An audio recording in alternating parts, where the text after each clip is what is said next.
Hi everyone, I've been out letterboxing today for IMOP, the Informed Medical Options Party, and obviously the main political parties are fighting back. They don't like us. And what a surprise.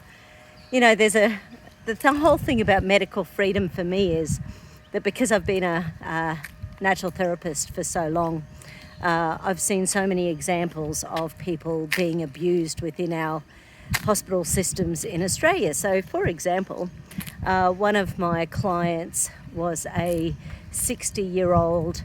She's sort of had, she did very, very well for her depression and anxiety when she was on natural therapy. So when she would take things like Neurocalm 5-HTP, when she would take things for anxiety like GABA, when she would take good levels of magnesium, her whole nervous system would feel so much better.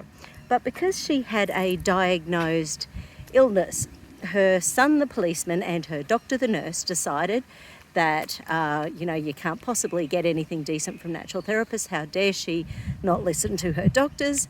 And they pretty much had her... Turn left towards Mossvale Drive. They pretty much had her taken away and put into a hospital. So she had her rights removed from her as a 60-year-old woman, and I just find that atrocious. I've got another 90-year-old client who has been removed from her house just recently. She only has one relative in the world, a nephew. I'm assuming that he sees the writing on the wall that she's going to be gone soon and he wants everything she's got. So he started telling health professionals that she had dementia. Now, I speak to this woman fortnightly, monthly, and have done for 10 years. She absolutely does not have dementia. She potters around because she's got a severe scoliosis. She was married for 62 years. She lost a hubby a couple of years ago. But there is nothing wrong with her brain. You discuss things with her and she knows absolutely what's going on. But she is losing her ability to choose the right for where she lives. And once again, no one is standing up for her. She needs a health advocate. So how does this happen? We are becoming a crazy nanny state where we are not allowed to choose for our own health. I have HLA-B27. Now, that is a gene that is predisposed to autoimmunity.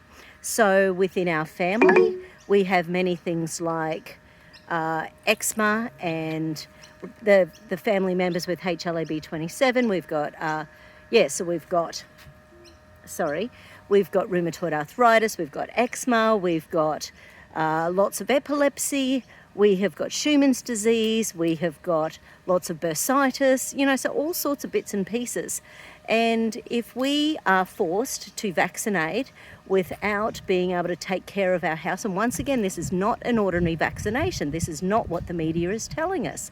So they're just putting everyone in the same anti-vax slot.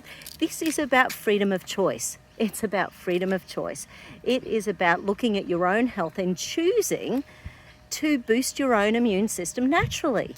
And people who have the ability to develop autoimmune, and I've had fibromyalgia in the past, I've had lots and lots of arthritis. When I was about 30, I had quite a few hip and knee and ankle x-rays, and it was found that I had arthritis pretty much from the tip of my toes up to my hips. So my body is not going to age gracefully, and if I don't keep an eye on my own health, then I'm going to be in a wheelchair by the time I'm 60. So it's not going to be a pretty sight, and I do not choose to go down that path, and I do not consent to a vaccine. And I think this is what we need to... people who love their vaccines and who have really strong immune systems and bodies, go for it. This is not about your choice. This is about my choice. It's about the choice of my family. It is about the choice of my clients and the people who don't have an advocate standing up for them, like my darling little old sweetie pie. So I have seen it over and over again where people try to do things naturally, and that is enough in Australia to have those doctors and nurses try to take your children away from us. This is not okay. I do not consent. So have a good day. I'm trying to get it out there. Informed Medical Options Party. We've got 30 candidates in Queensland for the upcoming elections. Let's make a splash. Have a good day.